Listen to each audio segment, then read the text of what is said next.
Right, time to move onwards and upwards and get this timing gear off. As I previously mentioned, my chain here looks remarkably new, and in fact I think it is. As for the upper one, that's debatable. So, to get the timing gear off, you need to first get these tabs back, and that of course requires judicious tapping with a hammer and a chisel. Alright, now I can get my socket on that. Oh, one thing while I'm thinking of it, this collet here, it's something I used to do in a Jaguar shop where I worked, and remarkably I just saw it on a video online and it reminded me of it. With this, it's always a good idea to turn this around, which is why I've made an arrow pointing to the front and then rotate it. So in other words, take it off, turn it round, put it back on. This is because you get a bit of wear where the bearing seal is. Where the seal is. And it just helps. Just a little tip that you may or may not wish to use or totally ignore. The choice is yours. Alright, so let me get my tool and see if I can pick the right socket. Come on, baby. Give me my socket. Alright, there we go. Damn it, I'm good. I got the right socket, 7/16. So, we undo this. Now, of course, this is a tensioner, so when I take it off, I might go boing, and then I'll have to reset it. Not a big deal, but it's something that you need to bear in mind when you undo these bolts. Now, looking at this, whoever put this tensioner in last time did not renew this retainer. It's always a good idea to do that. The little pieces of metal there could easily break off when you keep bending them backwards and forwards. So I will be purchasing new ones so that I don't have that problem with pieces of metal falling into my engine. There are enough pieces of metal without me adding to it, especially when it gets in the timing gear. Okay, we're getting close now. Any minute now I should lose a finger. Come on, baby, you can do it. Yes, I refer to my vehicle as baby. I often do. What can I tell you? I'm weird. Okay, there it is. Now, as you can see, there we go. And also the spacers, and as predicted, the spring popped out.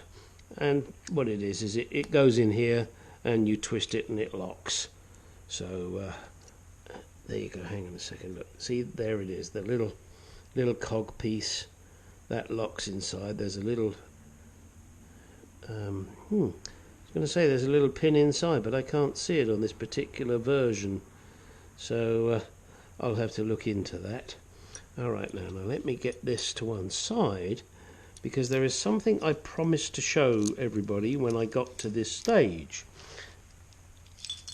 Put that all on the floor, and what I promised to show you is there. It is a little brass ring, or at least that's what it looks like. Sorry, excuse me while I move to get a little pick to pull this baby out and show you what the hell I've been talking about all this time, so that whilst you may agree that I'm nuts, at least you'll know why. Let me see if I can get it with this one.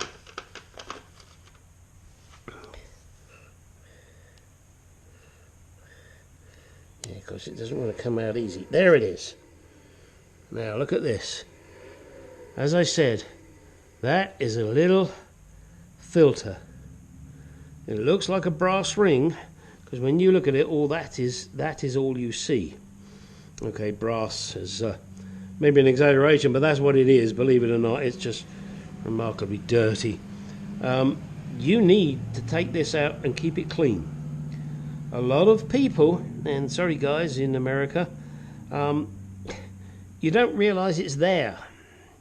And if you don't realise it's there and you don't take it out and you don't clean it, you're in for a load of trouble, because it adds lubricant to the timing chain and helps the tensioner. So don't forget to take that out and clean it. I'm going to leave this one out right now, put it with the tensioner, because it will remind me.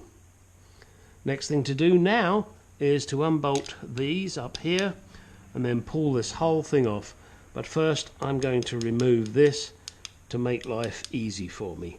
So give me a second while I do.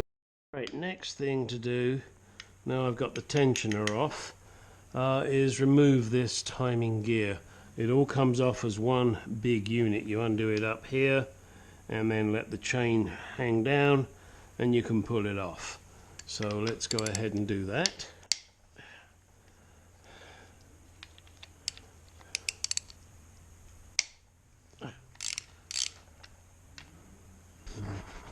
Sure, hopefully you guys are seeing this. And I have noted that the shoes, guides, whatever you want to call them, are quite worn, so I definitely will be replacing those as well. And obviously this whole thing is going to get a really good clean before I put it back together. Especially here, the tensioner. That's always a good one to do and get it nicely clean so that it moves in and out nice and easily when you're coming to do the adjustments. And also this cog here, make sure that's nice and clean. It has to be a snug fit through the timing cover as you saw in my excuse me, as you saw in my previous video where the bugger didn't want to let go. Now we got some nice long bolts here, and it should be noted that they also go through these slippers, shoes, whatever you want to call them, tension pads, yeah, whatever. Another little joy of Mr. Jaguar, but this is a brilliant engine. Okay, here we go. Get these 4 bolts out of the way. Put them down here. And now, in theory, we all like theory, don't we? Oh, that bugger doesn't want to let go. All right, come on, baby. Yeah, I think there are dowels behind that. Let's see if I can get these slippers out. Let's pull those out. Maybe that'll help life. Okay, come on, you can do this. You can come out. There we go. Yeah, as you can see there, they're not terrible, but they are worn. So I definitely will be replacing those. All right, let's see what is holding this baby in place.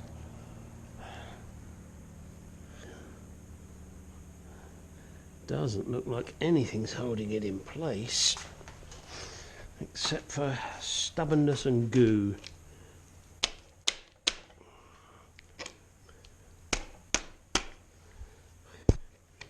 Yep, that certainly seems to be what it is. Looks like it needs a bit of gentle persuasion. Where is my persuader? Come on, persuader.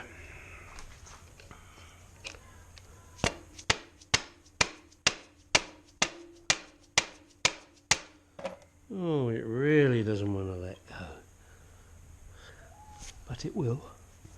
I will make it.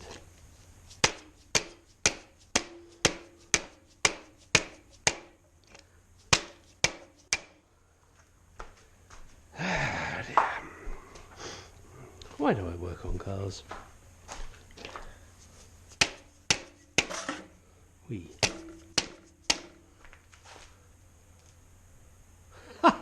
You idiot, Gary. There are 2 more bolts that have to come out that I've forgotten about. All right, let me get those before I do anything stupid. What do you mean before? I've already done it. Yes, I know that. That's because I'm stupid. Now, how do I get to the mofos?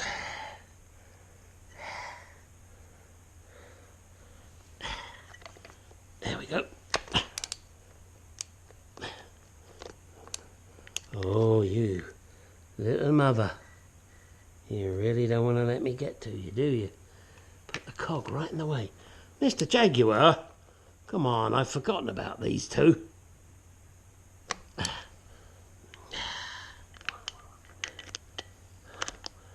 Yes. All right.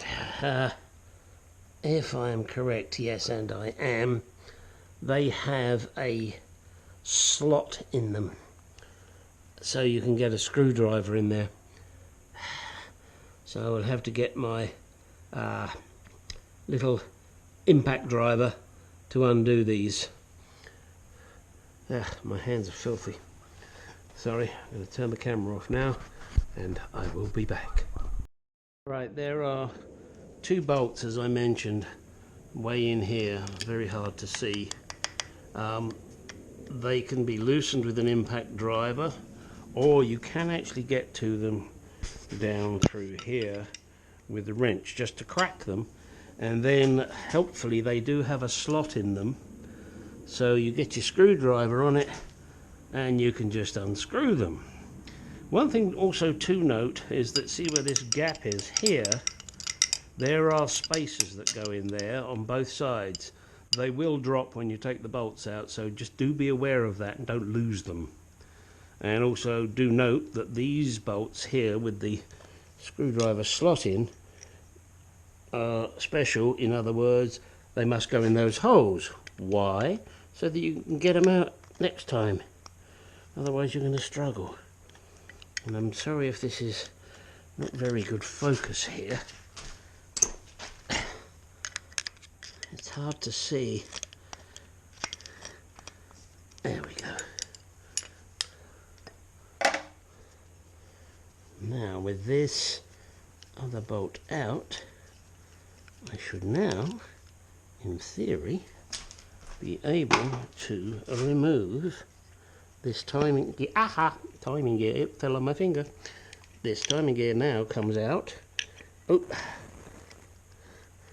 there's one bolt.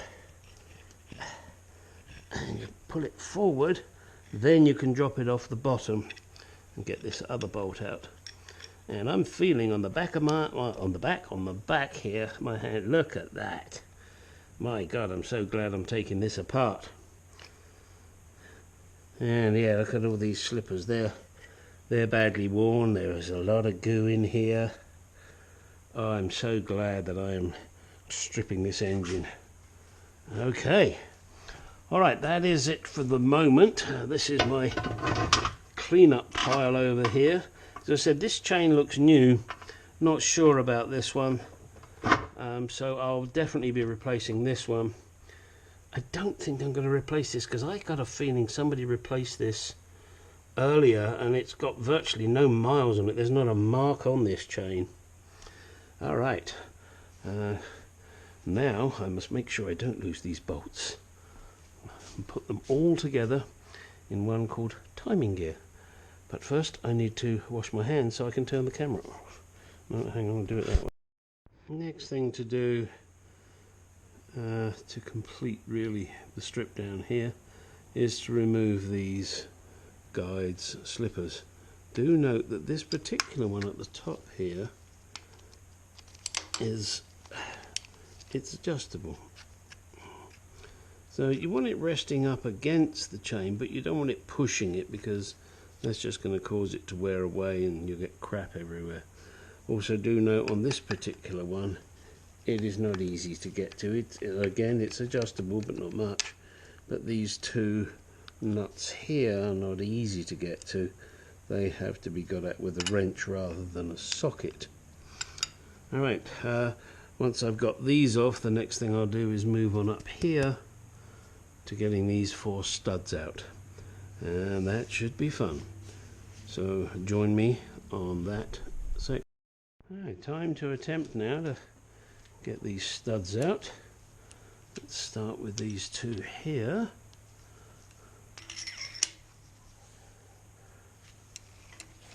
Get that tight.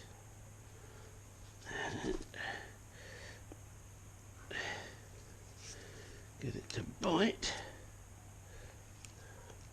That's always the trick.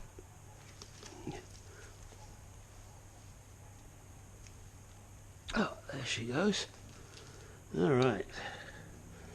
That's extremely pleasing.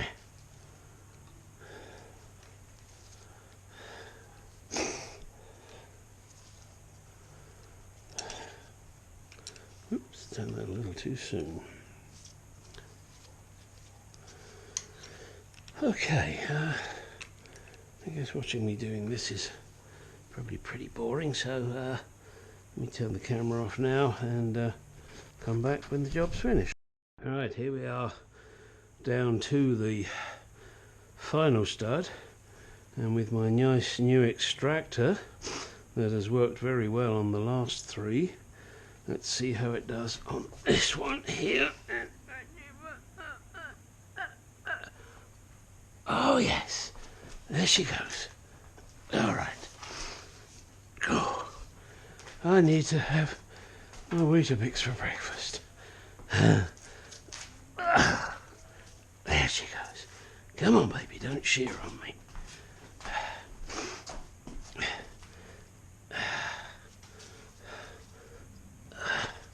Nice and easy. There she goes. Come on, darling. There we go.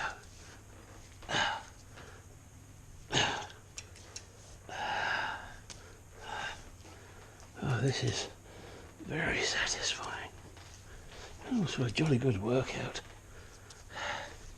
Save my gym membership, huh? Which I pay every month and don't use. What an idiot. Time to get down there. Build up my strength for working on this engine. Oh, yes. Look at that. Oh, yes. Oh, beautiful. How very satisfying for something as simple as pulling out a stud. And there she is. And it's got a little shoulder on it, so. And as you can see, there's kind of some carbon there and some rust. And that's what prevents it coming out. And I will run a tap through all of these threads prior to reassembly. And clean all the piston tops off and hone the bores.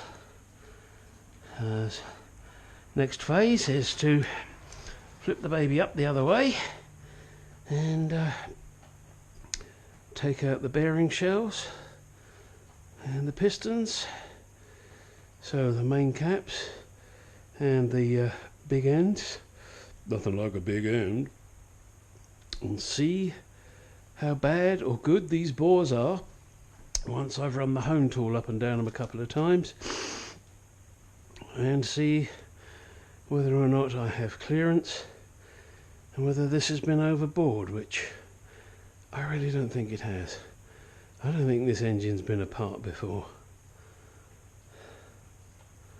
We will find out. Alright, signing off for now. Okay, moving on, having now cleaned and flushed out the block, I'm going to do the same to the head before I send it off to the machine shop. As can be seen, there is like rust scabs bubbling up through the, yes, the famous, infamous apple cider vinegar. So there it is, as can be seen. Look at that scum there. Wow. Alright, looking at the bores, there doesn't appear to be anything too untoward between them. There's a little mark here which hopefully will come out when they reface the head. But no cracks between the cylinders. The valves don't look too bad. What fun we're having. Onward and upward. Okay, here we are back on the cylinder head again. Sorry to keep jumping around from the block to the head, but as I do things I want to record them, and not necessarily always in order. It's just what I feel like doing. The studs here all have to be taken out, main reason being that when you send this to the machine shop, they will charge you if they take them out. whereas it's only a few minutes job to do it yourself, and also these ones at the front, because when they flip it upside down, these will be in the way. I have taken all the rest of them out. I've just got these last two to do. This particular one has a damaged thread, so I'm going to have to rethread that before I take it out. And it's the good old, oh, I'm so sorry about allergies. It's the good old two-nut method. So, you know, two nuts that are the correct thread, lock them up nicely, crack it, and away she goes. Really quite easy, as long as the thread isn't buggered up like that one over there. And then just literally unscrew them. It's really easy. They come out nice and smoothly. The little collets here, you don't have to worry about taking those out because they will not get in the way. I'm not having this surface machined, it doesn't need it. With the gasket and the sealant that I'm going to put on, that's not going to be an issue. So just got this last one to do, and when that's done I'm going to give this a clean before I take it to the shop. Otherwise, again, they will clean it and charge me for it, so I want to reduce the